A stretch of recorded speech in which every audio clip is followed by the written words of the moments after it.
My husband told me to dress our only child like a corpse. He said it was their family tradition. He was standing in the doorway of our master bedroom in Lekki, watching me wrap the towels around Chaik. His hand is trembling.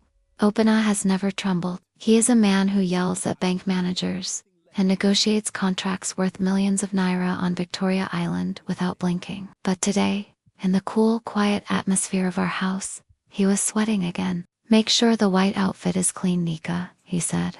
His voice was too fragile. My mother is waiting. The village is waiting. You know how they are about tradition. I look at him. I do not reply. 6 months ago, we were drowning in debt. Obinna's import business had collapsed. The bank came to mark our house gate with red paintex.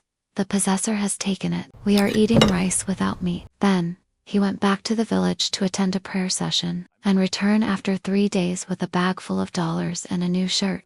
He told me that God had answered his prayers. "Obinna," I said, gently patting Chiki's small shoulder. "Today is the boy's birthday.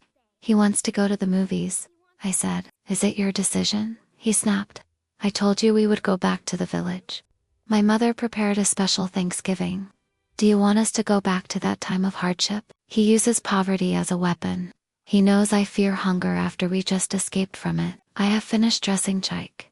My son looked up at me, his eyes bright and innocent. "Mom, did Grandma give me a bicycle?" he asked. I try to smile, but my stomach feels heavy, as if I have swallowed a stone. We went downstairs.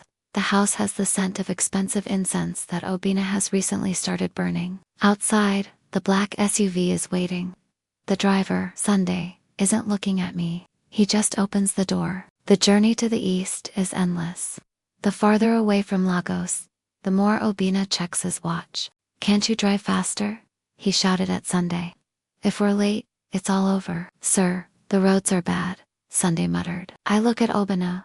"What time is it? What happens if we're late?" He ignored me. He took out his phone and typed a message, covering the screen. But I saw the recipient's name. It is not his business partner. It is simply stored as the Baba. My heart beat strongly in my chest. We arrived at the village area as the sun was beginning to set. Usually, when we return home, the women dance and sing to welcome the big boss from the city. Today, the land is unusually quiet. No music. No smell of cooking food. No joy. My mother-in-law is sitting on a stool outside the house, wearing a black dress. Not the festive outfit I was expecting. She didn't stand up to hug Chaik. She didn't smile. Obinna stepped out of the car, pulling Chaik by the hand. He was running fast. Too fast. Pulling the boy toward the small house behind the main house. The house that was always locked. "Mom, we have arrived," Obinna said, trembling. "We have arrived." My mother-in-law looked up. Her eyes were empty and cold. She looked at Chaik, then turned her gaze toward the setting sun. "You're late," she whispered. She pointed a withered finger towards Chaik. "The gate is about to close. Hand it over to us now, or everything will disappear tonight." Obinna pushed Chaik forward as if pushing a goat. "Obinna, what are you doing?" But before I could run over to them, 2 men I had never met stepped out from the shadows. They are holding spears in their hands. I rushed towards Chaik when I saw them about to do something to the boy. I hurriedly ran to my son. "No, please Obinna, no." But the 2 men moved heavily and approached, one of them grabbing my arm. "Let me go, Chaik Obinna. Tell them to let me go," I shouted, struggling and resisting in the man's arms. My husband isn't looking at me. He is looking down at the ground, wiping sweat from his forehead with a damp handkerchief. Finally, he looked up. His eyes were red and teary.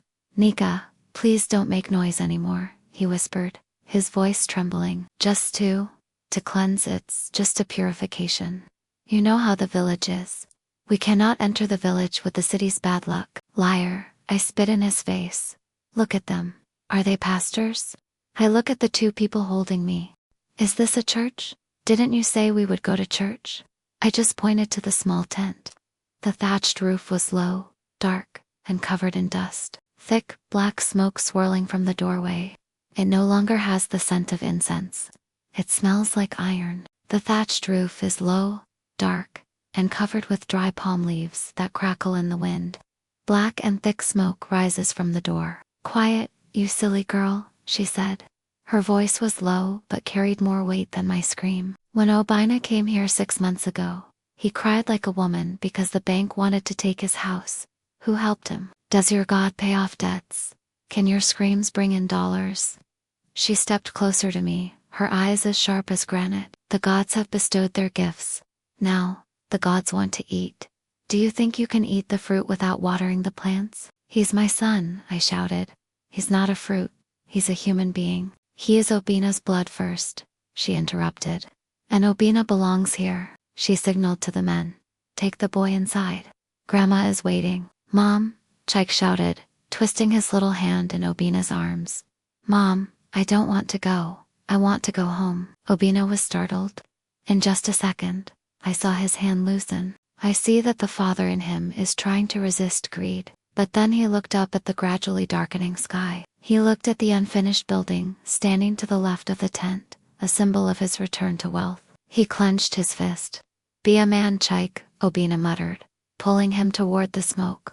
It will all be over soon. No. I bit the arm of the man holding me. I could taste the salt and dirt. He moaned and slapped me, heavy and echoing, causing me to fall to the red ground. My head is spinning.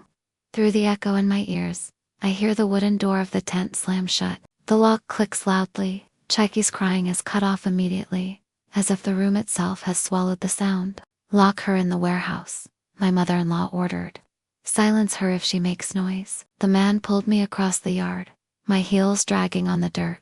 I damaged the high-end Obinna shoes he bought for me during this Thanksgiving. He threw me into the storage room at the back of the main house and started unfastening his belt. He has a silly smile on his face. My mistress, I will eat you, while the gods will eat your son. He forcefully slammed the heavy iron door with both of his hands, and I. Noon. The light is fading,